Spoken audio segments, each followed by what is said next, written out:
Hi అండి, welcome to the SHR cooking channel. వేడివేడిగా ఏమన్నా తినాలి అనిపించినప్పుడు ఇలా మిల్ మేకర్ తోటి పకోడీ చేసుకొని తినండి ఫ్రెండ్స్. చాలా టేస్టీగా ఉంటుంది. 5 to 10 మినిట్స్లో అవుతుందండి. ఈ పకోడీ క్రిస్పీగా టేస్టీగా ఉంటుందండి. ఒకసారి ట్రై చేయండి. ముందుగా ఈ పకోడీ చేయడానికి ఒక బౌల్ తీసుకోవాలి. బౌల్ తీసుకొని ఒక కప్పు మిల్ మేకర్లు తీసుకోవాలి. ఇది చిన్న సైజు ఉండే విధంగా చూసుకోండి. పెద్ద సైజు ఉంటే మనం వేసిన మసాలాలు దానికి పట్టవు. పెద్ద సైజు ఉంటే హాఫ్ చేసుకోండి. అప్పుడు చిన్నగా ఉంటేనే మసాలాలు అనుకో మంచిగా పడతాయి. తినేటప్పుడు క్రిస్పీగా టేస్టీగా ఉంటుంది.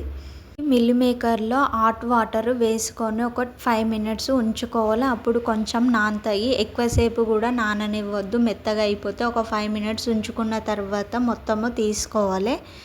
ఈ మిల్ మేకర్లో ఉండే వాటర్ మొత్తము చేతితోటి ప్రెస్ చేసుకొని తీసుకోవాలి. వాటర్ ఉంటుంది కదా, అలా తీసుకొని బగోన్లో వేసుకొని దీంట్లో 1/2 టేబుల్ స్పూన్ పసుపు, 1/2 టేబుల్ స్పూన్ అల్లము, 2 టేబుల్ స్పూన్స్ కారము, రుచికి తగినంత సాల్ట్ వేసుకోవాలి. 1/2 టేబుల్ స్పూన్ జీలకర్ర, 1/2 టేబుల్ స్పూన్ ధనియాల పొడి వేసుకోవాలి.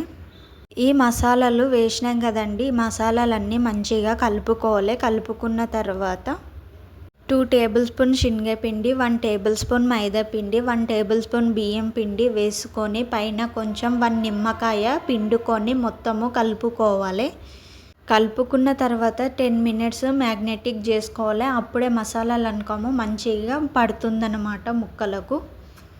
10 మినిట్స్ తర్వాత గ్యాస్ ఆన్ చేసుకొని ప్యాన్ పెట్టుకొని ఆయిల్ హీట్ అయిన తర్వాత మనం కలిపి పెట్టుకున్న ఈ మిల్ మేకర్లు అనుకోము దాంట్లో వేసుకొని ఒక 2-3 మినిట్స్ మంచిగా ఉడకనివ్వాలి.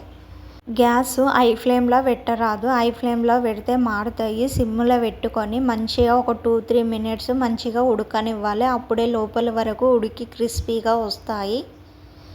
మిల్ మేకర్లు గోల్డెన్ బ్రౌన్ కలర్కి వచ్చినాక గ్యాస్ ఆఫ్ చేసుకోవడమే. పిల్లలు స్కూల్ నుంచి రాగానే స్నాక్ ఏమన్నా అడిగినప్పుడు ఇలా 10 మినిట్స్లో అయ్యే మిల్ మేకర్ పకోడీ చేయండి. చాలా ఇష్టంగా తింటారు మీ పిల్లలు. ఒకసారి ట్రై చేయండి ఫ్రెండ్స్, చాలా బాగుంటుంది. రోడ్ సైడ్ బండి మీద ఉండే మిల్ మేకర్ పకోడీ లాగానే ఉంటుందండి. ఒకసారి ట్రై చేయండి. ఫ్లేవర్ కోసం కరివేపాకు కూడా వేసుకోండి. నచ్చితే సబ్స్క్రైబ్ చేసుకోండి ఫ్రెండ్స్.